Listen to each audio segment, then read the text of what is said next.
Now, what we have done with 2.0, well, we've been working on it for the past 12 months.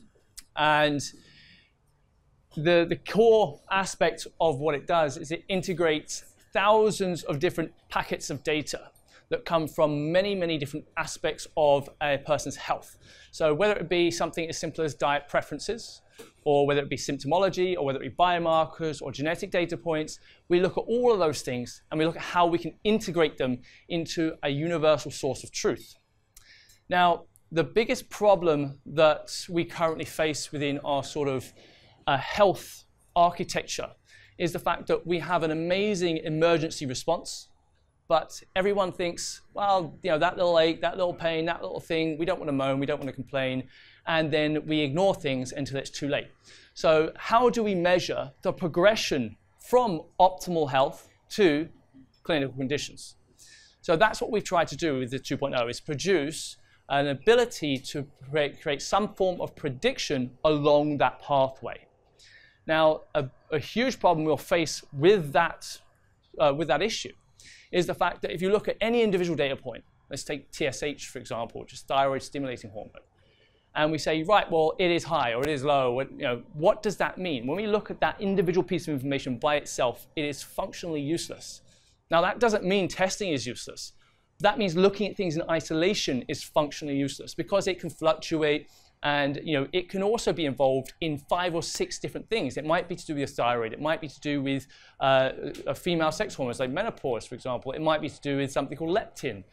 It could also have a strong relationship to how many calories you burn on a daily basis.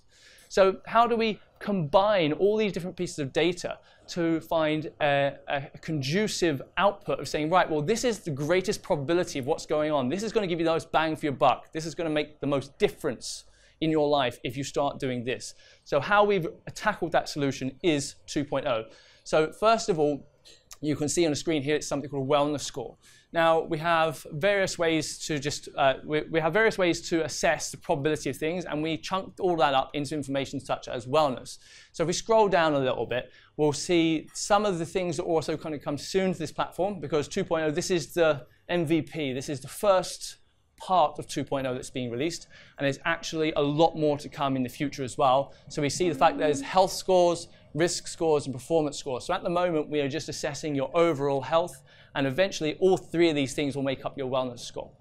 Now, from the health score itself, one of the most important things we'll see is the symptoms, which we'll come to in a second. But we have various sectors of health scoring here, so body, mind, environment, food. But realistically, the real information starts to come in when we look at body, for example, and we see these subsectors, and we start to be able to look at various organs or systems within the body and where these issues are really occurring most. And what we have done is create a prioritization system within this to allow us to really zoom in on what is actually most important for you to change and work on first, rather than just chucking a ton of data at you and going, right, well, all these things are wrong, you know, go for your life. You know, this doesn't help very many people at all unless you are, again, well qualified, and then you could have probably used that data anyway without this tool. So when we look at something like upper GI there, for example, and we can see that we can look at things through the results lens, or we can look at things through the individual biomarkers. So just quick over to biomarkers quickly, and scroll down a little bit. We can look at biomarkers from a number of different test modalities. We can look at where we're sitting within an optimal range versus standard range versus outside of standard range. We can see where we transgress past certain lines, where the color coding is there, how severe it is. Some things will go straight from green to red because that's just what it is. Other things will go amber to red because there is a gradient that goes across. So if we jump back to the results, and we'll come into results a little bit later with a little more detail, but if we just scroll down a bit, we can see that there's aspects of individual things like vitamin B1 status you saw up there. Like we're going, right, well, do you need more of a certain micronutrient? Or we can see macronutrient profiles, we can see things like stomach acid production. We're saying, right, are these things potentially going wrong in your world? What's the probability that we're seeing issues with that? We'll dive a little bit deeper into that a little bit later, but first, if we come back out of that stuff, go back to your dashboard. Right, so now we also, as well as being able to view things through our lens, through the lens of saying prioritization and the health and wellness scoring. We can also just view them through the test lens. So for practitioners and for people who just want to say, well, I just got this test. I want to know what this test said about me. So we can look at it through that singular lens. If we go down to the second Wellness Complete test there, near the bottom, yeah, that's the one, yeah. So for example, we look at the blood test. Again, we can look at it through the biomarkers, or we can look at it through the results. So if we scroll down, stop. If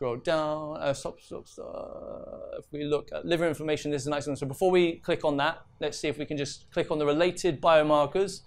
So we can click down and see, right, well, which biomarkers might be related to this. So we can also have a lens when we look at the biomarkers, which related results they're also connected. So we can click through these things and find little pathways. No matter how you want to interrogate the data, you can with this system. If we click on the liver inflammation itself to look into that a bit more with a bit more detail, we can have information about what it is, what it does, why measure it, what's our interpretation, what's important about it. So there's a bit of educational information there. We can also look at related results. So we can see, if we click that drop down, we can see what other results may be impacting the score here. So it's not just about saying, right, well, this is high and that's low, and this symptom is X and that symptom is Y. Okay, we're also going, right, well, if insulin resistance, another result, or insulin sensitivity, another result, has an impact on this other result, we can look at the integration between those two things as well, and that's included in the scoring process. Then we've got related biomarkers, so if we just click on that for a moment, and we can see tested and not tested, for example. So we can see which biomarkers have been tested, and we can click on not tested, and we can see which things haven't been tested yet. So which things may give us more visibility, more precision in what we have, in the confidence we have in these probabilities. Now, something that we can't see here at the moment is the symptomology, because we're just launching it today. No one's done the symptom analysis for this profile yet. But we will be able to see related symptoms. So we'll see which symptoms you've ticked the box and saying, yep, I suffer from that. That happens to me. We'll see that in the results here. That will impact the results. So symptoms is an incredibly important and powerful part of this program, because it will almost, the symptoms can either confirm that the likelihood you're suffering from something, because they go, right, well, these biomarkers and these symptoms agree that this is the probability of something's happening. They can also disagree, which means it may actually dilute the score and reduce the probability of suffering from something. So we're trying to use symptoms because, my general experience with helping people with their health over years has been, symptoms are the things that actually affect your life. They're the things that you want to change. They're the things that are causing an issue, the reason why you did the test. So symptoms are really at the heart of what we're doing here. And we're trying to make sure we can improve people's lives from the most functional perspective possible. So if we go back to the dashboard for a second and scroll down a little bit, we'll see here the self-assessment area, where we can start clicking into, like, for example, here, the symptoms, and we can get started in various symptom questionnaires, which will be simple, just checkbox answers, and it's just looking at symptoms. So we just click on that thing, yeah. Just simple things, and looking at the question, what is the symptom, and looking at the frequency that you might suffer from that symptom. And then that will also be weighted and impact the whole scoring system as well. Because it's not just about, do you suffer from a symptom ever? The frequency you suffer from the symptom also has a big chunk of valuable information within it. So if we now, again, as I described earlier, there's prioritization. So if we go to the menu bit, that's it, and go to recommendations.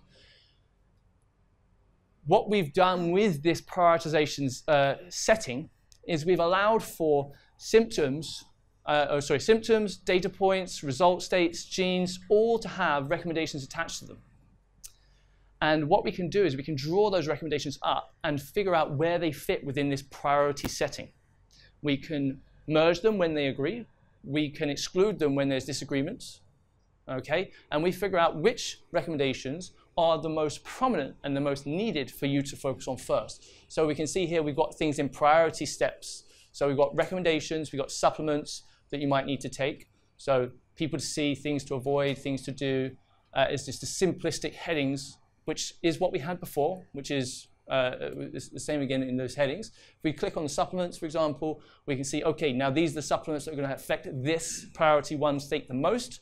So instead of being given 20, 30 supplements you might want to take because of all these possible things that might be happening in your health, we can now look at, hey, here's the top 1, top 2, top 3. And then we can also look at it by priority stage. We say, right, if we want to deal with this, these are the things I need to think about. But if we want to deal with this other thing underneath it, we need to think about this as well. And this other thing underneath, we need to think about this as well. We also have the food lists, for example. So if you click, I'm not sure there'll be many foods lists for this one, but foods to avoid. So in some cases, certain foods that you might not think are problematic for you may actually become, or we might be saying, actually, we think you should eat more of this type of food as well. And there's another place where we'll look at food lists in a moment. So if we look there, priority 1, we click down priority 2, and we can see what the second set of priorities are in terms of your food list. So now here we have a larger set of increased set foods. We'll have supplements again and general recommendations again. So we can start seeing here are some of the supplements and recommendations that are going to help you with the next priority step down the ladder. So this, I feel personally, is a very powerful tool to help the general public access better advice and a better understanding of what they need to do in a step-by-step process.